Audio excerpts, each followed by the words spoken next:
ब्रह्ममुरारिसुरार्चितलिङ्गं निर्मलभासितशोभितलिङ्गम्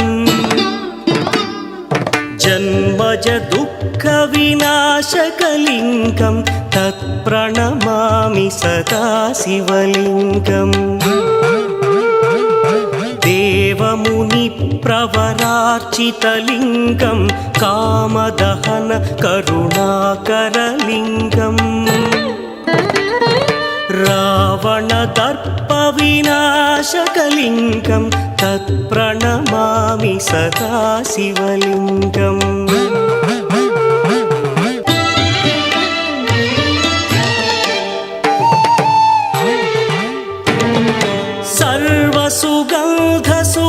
सर्वसुगन्धसुलेपितलिङ्गं बुद्धिविवर्धनकारणलिङ्गं सिद्धसुरासुरवन्दितलिङ्गं तत्प्रणमामि सदा शिवलिङ्गं कनकमहामणिभूषितलिङ्गं फणिपरिवेष्टितशोभितलिङ्गम्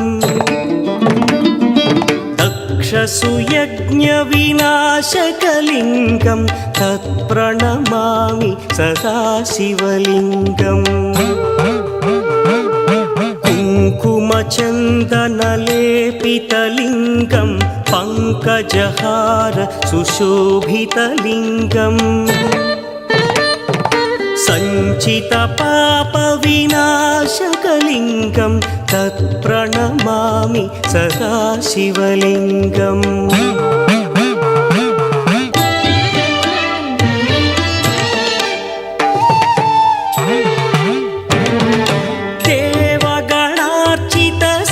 देवगणार्चितसेवितलिङ्गं भावैर्भक्तिभिरेव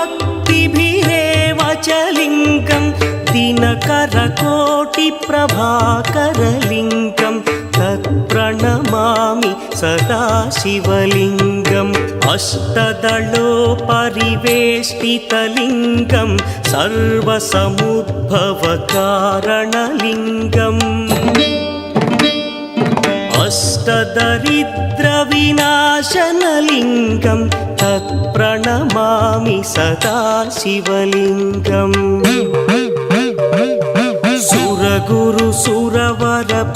सुरगुरुसुरवरपूजितलिङ्गं सुरवनपुष्पसदार्चितलिङ्गम् परमपदं परमात्मकलिङ्गं तत्प्रणमामि सदा शिवलिङ्गम्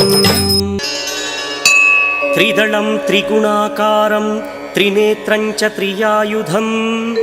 त्रिजन्मपापसंहारम् एकबिल्वं शिवार्पणम् त्रिशाखैः बिल्वपत्रैश्च अच्छिद्रैः कोमलैः शुभैः तव पूजां करिष्यामि एकबिल्वं शिवार्पणम् कोटिकन्या महादानं तिलपर्वतकोटयः काञ्चनं शैलदानेन एकबिल्वं शिवार्पणम् काशीक्षेत्रनिवासं च कालभैरवदर्शनं प्रयागे माधवं दृष्ट्वा एकबिल्वं शिवार्पणम्